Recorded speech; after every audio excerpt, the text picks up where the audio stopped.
Hey everyone, welcome back. We're diving into a topic you all specifically requested, sarcopenia. Basically, we're going to figure out how to combat this like silent thief as we get older. You know what I mean? That gradual muscle loss thing. Yeah, exactly. So we'll be looking at what sarcopenia does in our bodies, why it's so important to understand, and how we can actually keep those muscles strong as we age. Okay, so let's just imagine for a second. You're 70 and carrying groceries or just playing up your grandkids suddenly feels like impossible. That could be the reality if we just ignore sarcopenia. And it happens so slowly that it can really sneak up on you. But the impact is huge. We could be talking about losing half of our muscle mass by 70. That would totally change how you live your life. Seriously. I mean, I knew we lose muscle as we age, but I never realized it could be that bad. So, like, what's going on in our bodies to make that happen? Okay, so there are a few things going on. One is our mitochondria, those little energy factories inside our cells, they just get less efficient over time. And that leads to weaker muscles. So it's like our cells are running low on fuel. Exactly. Then there's this thing called anabolic resistance. It's kind of like imagine a construction site, right? And the workers are getting slower and slower to respond to instructions. So that's like our muscles, they become less receptive to the signals that tell them to grow and repair. So even if we're like hitting the gym and eating right, our bodies might not be building muscle as well. That's kind of a bummer. But it also makes all those things we're talking about even more important, right? Yeah, exactly. You got it. We can absolutely do things to fight back against these changes. And we'll get into more specifics a little later. But yeah, strength training is going to be super important. Got it. Okay, so like how important is exercise compared to, say, diet or sleep? Is one more important than the others? Well, it's not really about picking one over the others. It's more about realizing they're all connected. Exercise is vital for building muscle, but it won't do much if you're not eating right or getting enough sleep. Makes sense. So it's like a whole body approach. But I am kind of curious about the link between muscle loss and how our bodies handle sugar. Isn't there something about insulin resistance there? Oh yeah, absolutely. That's something people don't always talk about with sarcopenia. But it creates this like a vicious cycle because as we lose muscle, our blood sugar tends to go up and that makes us more insulin resistant. And then that resistance makes it even harder for our muscles to grow and repair. So it's like we're getting trapped in this downward spiral. Sounds like we need to break out of that cycle. Exactly. And that's one of the reasons why strength training and things like metabolic conditioning are so key. They can actually help improve your body's insulin sensitivity. Okay, so working out is a win-win. It helps build muscle and it helps with the insulin issue too. Now, I know we've got some great insights to share from some real experts. I'm personally really interested in David Sinclair's work on aging. Doesn't he have some interesting thoughts on muscle health as we age? He does. And it's interesting because both he and, get this, Arnold Schwarzenegger, they both really emphasize lifting heavy weights. And there's a pretty fascinating reason for that. It triggers a pathway called mTOR, which is super important for muscle growth, especially as we get older. So it's not just about lifting any weight, it's about challenging those muscles enough to get that pathway going. Exactly right. And they both also talk a lot about intermittent fasting. And not just for weight management, but because of the way it impacts cellular repair. Okay, so we've got the heavy lifting and fasting from both Sinclair and Schwarzenegger. What about Arnold's approach specifically? He's like a bodybuilding legend, right? Does he do anything unique? Well, his routine still to this day really focuses on consistent resistance training. He believes that even just 20 to 30 minutes a day can make a huge difference. That's good to know. You don't need to spend hours at the gym. But what about his diet? I'm picturing like tons of protein shakes and things like that. He definitely prioritizes protein, but it's not just about how much he eats. He follows a diet that's high in protein, but also anti-inflammatory, so he focuses on lean protein sources, healthy fats, and lots of fiber. So basically what's good for your heart is good for your muscles too, right? Exactly. And he even adds in some things you might not expect, like cold exposure and sauna therapy. Cold exposure, like ice baths. I'm not sure I'm ready for that. It sounds intense for sure, but he really believes those things help with muscle recovery and overall longevity. We could even delve into the science behind that later on if you're interested. Yeah, maybe another time. But one thing that really stood out to me about Arnold's philosophy is that he sees strength as something that comes from everyday habits, not just gym time. That's a really great point. It's about weaving muscle-building choices into your life, not treating it like a chore. Right. It's not just about hitting the gym 3 times a week. It's about everything we do throughout the day, how we move, what we eat, even how we manage stress. It's a whole mindset shift. You're absolutely right. It's about creating a lifestyle that supports muscle health so we can age vibrantly. So now that we've got a good foundation and busted some myths about aging and muscle loss, Are we ready to get into the nitty-gritty of how to fight back? I'm ready. Let's talk about some specific exercises and routines you can start doing today. Stick around for part 2 of this deep dive, where we'll give you the tools you need to build and maintain those muscles. Falls don't wait. Why should you? FinchQ is your real-time health companion, tracking movement, spotting risks, and keeping you ahead of the game. With instant alerts and the Finch score, you know where you stand. Literally. Your health, your data, your peace of mind. No accounts, no nonsense, just smarter safety. Download FinchQ on the App Store today and move smarter.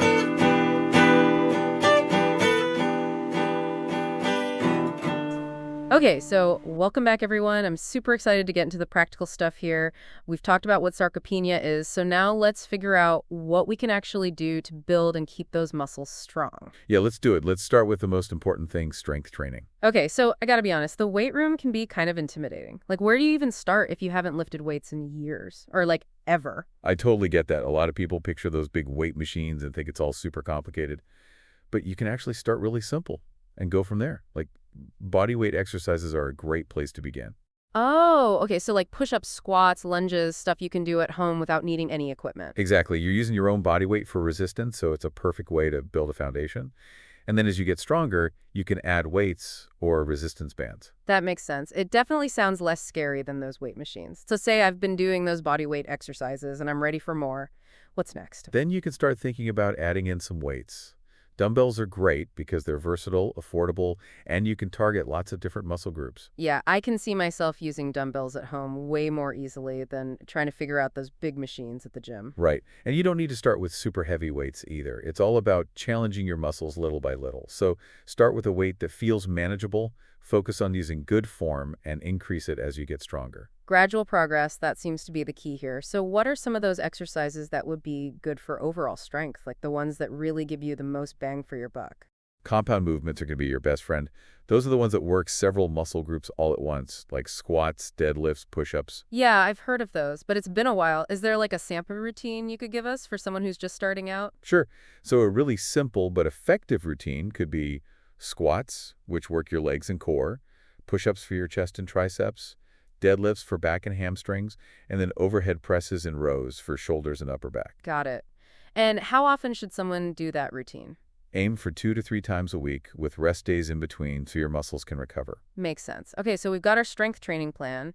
What about other types of exercise like walking, swimming, or even gardening? Do those count too? Definitely. While strength training is like the star player for building muscle, staying active in general helps prevent that muscle loss we're talking about. It all adds up. So even on those days when I'm not hitting the weights, just getting up and moving around helps. Exactly. Walking, swimming, dancing, yoga, all of that keep your muscles engaged. And it's great for your overall health. And don't forget about things like gardening and housework that counts too. I love that. It's not all about formal workouts. It's just about moving your body in ways you enjoy. Let's switch gears a bit and talk about nutrition. We already mentioned that protein is important, but are there other things we can eat to specifically help our muscles? The most important thing is a balanced diet with lots of whole foods. Fruits, vegetables, whole grains, all of that provides vitamins, minerals, and antioxidants that keep your body running smoothly, including your muscles. So it's not about restricting yourself. It's just about making sure you're getting a good variety of nutrients. Exactly. And remember, as we get older, our metabolisms can slow down a bit, so we might need to adjust our calorie intake to avoid gaining weight. That makes sense. Are there any specific foods that are like muscle superstars? Besides those lean protein sources we talked about, like chicken, fish, beans, and tofu, there's eggs, which are full of protein and nutrients. Greek yogurt is great for calcium. Berries are awesome for antioxidants, which help fight inflammation. And then leafy greens and nuts for healthy fats and protein. I can definitely get behind adding more berries to my diet. Okay, so let's talk about supplements. We mentioned NAD+ and creatine earlier. Are there any others that are especially helpful for dealing with sarcopenia? One that's often recommended, especially for older adults, is HMB beta-hydroxy beta-methylbutyrate. HMB. I have to admit, I've never even heard of that one. What is it and what does it do? So HMB is actually a metabolite of leucine, which is an amino acid that's really important for building muscle. Studies have shown that taking HMB can help reduce muscle breakdown and improve strength, especially in older folks. Wow, that's pretty cool. Any side effects I should know about? It's usually considered safe at the recommended dosage, but like with any supplement, It's always a good idea to talk to your doctor first, especially if you have any health conditions or take medications. Good advice. Any other supplements worth mentioning? Yeah. Vitamin D is a big one. A lot of people become deficient as they age, and that can lead to muscle weakness and falls. Spending time in the sun is helpful, but you might need a supplement if you're not getting enough sun. Makes sense. So we've got HMB, vitamin D, anything else? Omega-3 fatty acids are important for their anti-inflammatory effects. You can get them from fatty fish like salmon or from supplements like fish oil or krill oil. Okay, so we're building quite a toolkit here to fight sarcopenia. But I gotta be honest, sometimes it feels kind of overwhelming with all the things we're supposed to be doing for our health. It can be a little discouraging. Yeah, I hear you. It's easy to get caught up in thinking we have to do everything perfectly all the time. But honestly, even small changes can make a big difference, especially over time. So it's not about being perfect, it's about making an effort and being consistent. Exactly. And remember, this is a journey, not a sprint. Some days you'll do great and other days, not so much. Be kind to yourself, celebrate the progress you make, and just focus on building healthy habits that you can actually stick with. That's a good way to look at it. It's not about punishing ourselves for messing up or comparing ourselves to other people. It's about finding what works for us and creating a lifestyle that helps our muscles stay strong and makes us feel good. I couldn't have said it better. And remember, you don't have to do this alone. There are so many resources out there to help you: personal trainers, dietitians, online groups, support groups. That's so true. It's great to have that support. Okay, so we've talked about strength training, nutrition, supplements, and even mindset, but are there any really advanced things we can do to fight sarcopenia? Is there anything new and exciting out there? There actually are. There's some really cool stuff happening in aging research that could help us keep our muscles strong as we age.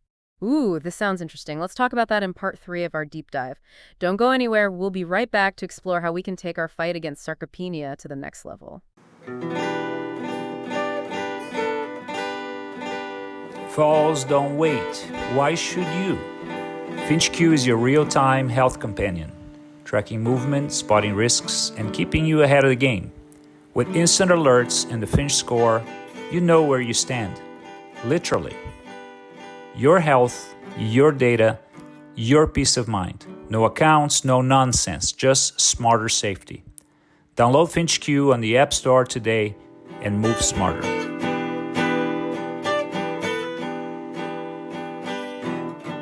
All right, welcome back, everyone, for the final part of our sarcopenia deep dive. I'm pumped to get into those advanced techniques you were talking about, those next-level strategies to really fight back against muscle loss as we age. Yeah, let's get into it. We're going to go a little deeper into training and nutrition, and then we'll even touch on some really cool stuff that's coming down the pipeline for muscle health. Sounds good to me.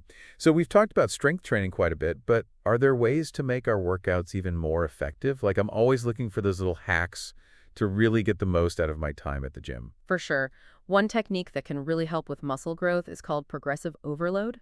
Progressive overload. Okay, that sounds kind of intense. What's that all about? It's actually a pretty simple idea. Basically, you just want to challenge your muscles a little bit more each time you work out. So you gradually increase the weight, the resistance, or the number of reps you're doing. And that forces your muscles to adapt and grow stronger. So it's like you don't want to get stuck doing the same workout over and over again. Exactly. Your body's really good at adapting, so once it gets used to a certain level of challenge, it's not going to make much progress. But if you keep pushing those boundaries a little bit each time, that sends a signal to your muscles to keep growing. Got it. So keep those muscles guessing, huh? What are some ways to mix things up and make sure my muscles don't get too comfortable? Oh, there are tons of ways. You can try new exercises, change the order of your workout, play around with the speed of your reps, or even try different training styles like supersets or drop sets. Ooh, supersets and drop sets. Those sound interesting. Tell me more about those. So a superset is basically doing 2 exercises back to back with almost no rest in between. You could do a set of squats and then immediately do a set of lunges. I like it. It sounds like a great way to make your workout more challenging. What about drop sets? So with drop sets, you start with a weight you can lift for a certain number of reps, and then right away, you lower the weight and keep lifting for as many reps as you can. Okay, so it's all about pushing those muscles to their limit and not letting them get lazy. What about recovery? We know it's important to rest, but are there other things we can do to help our muscles recover and rebuild after a tough workout? Definitely. Sleep is super important, like we talked about, but also things like stretching or foam rolling can help with soreness. Massages are great for blood flow. A warm bath or sauna can feel amazing. And of course, make sure you're staying hydrated. Oh man, those all sound fantastic. Okay, back to nutrition. Are there any specific things we can do with our diet to really maximize muscle growth? One thing that can be really helpful is nutrient timing. It's basically just paying attention to when you eat certain nutrients. especially around your workouts. So it's not just what we eat, but when we eat it too. Exactly. For example, if you can get a protein-rich meal or a shake within 30 to 60 minutes after you work out, that can really help boost muscle protein synthesis, which is basically the process of your body building new muscle tissue. Oh, that makes sense. Okay, so protein after a workout is key. What about before? What should I be eating then? Before you hit the gym, focus on those slow-digesting carbs that will give you sustained energy, things like oatmeal, whole grain toast, or even a banana. Awesome. So we've talked about supplements, but are there any you'd specifically recommend for fighting sarcopenia that we haven't mentioned yet? One more I'd add is omega-3 fatty acids. Those are really important for their anti-inflammatory benefits, which can be super helpful for muscle health as we age. You can get omega-3s from things like fatty fish, or you can take a supplement like fish oil or krill oil. This is all so helpful, but I do have to admit, I sometimes feel overwhelmed by all the things we should be doing to be healthy. It can be a little discouraging. I totally get it. It's easy to think we have to be perfect all the time, but the truth is, anything you do is better than nothing. Even small changes, when you do them consistently, can add up to a big difference over time. That's a relief to hear. So it's not about perfection, it's about consistency and progress. Absolutely. It's a journey, not a race. Some days will be better than others, and that's okay. Just be kind to yourself, celebrate your wins, and focus on making those sustainable changes that you can actually stick with. That's a great reminder. It's not about beating ourselves up or comparing ourselves to other people. It's about finding what works for us as individuals. I couldn't agree more. And remember, there's so many resources out there to support you on this journey, whether it's a personal trainer, a registered dietitian, online communities, support groups, so many people who can help. It's awesome to know we have that support. Okay, so earlier you mentioned some exciting new developments in aging research that could really help us in the fight against sarcopenia. What's on the horizon? One area that's super promising is something called senolytics. These are compounds that can actually target and eliminate senescent cells. Those are like those zombie cells we hear about that build up as we age and cause inflammation and tissue damage. Oh yeah, I've heard of those zombie cells. So how do senolytics work? Well, research has shown that these senescent cells actually contribute to age-related muscle loss. So the idea is that if we can get rid of those cells, we might be able to slow down or even reverse that process. That's incredible. Are there any senolytic therapies available now? Not yet, but there are a bunch of companies working on developing them, and some early clinical trials are looking really promising. Wow. Okay, so that's definitely something to keep our eyes on. What other breakthroughs are we looking at for the future? Another exciting area is gene editing, specifically with CRISPR technology. Oh, wow, CRISPR. I've heard of that. It's like a super precise way of editing genes, right? I've heard it has the potential to change everything in medicine. How could it be used for muscle loss? Researchers are actually looking into using CRISPR to specifically target the genes that control muscle growth and repair. The idea is that if we can edit these genes, we might be able to make muscles regenerate better and prevent that age-related decline. That sounds like science fiction, but also pretty amazing. It really is. And even though these therapies are still pretty early in development, they give us a lot of hope that in the future, we'll be able to stay strong and healthy for much longer. It's so inspiring to think about all the amazing work that researchers are doing. We're learning so much about how to age well and stay healthy. It's true. And while we're waiting for these future therapies, there's still so much we can do right now to take care of our muscles and make sure we have a vibrant future ahead of us. Well said. This whole deep dive has been so informative and motivating. I feel like I have a much better understanding of sarcopenia and, even more importantly, a plan for how to fight back. That's great to hear. We've covered so much ground, from the fundamentals of strength training and nutrition to those cutting-edge developments that are changing the game for aging. It's been quite the journey. So as we wrap up here, what's the main message you want to leave our listeners with? I would say never stop moving, never stop learning, and never underestimate what your body can do. Perfectly said. And on that note, we'll say goodbye for now. Thanks for joining us, everyone, and stay strong out there.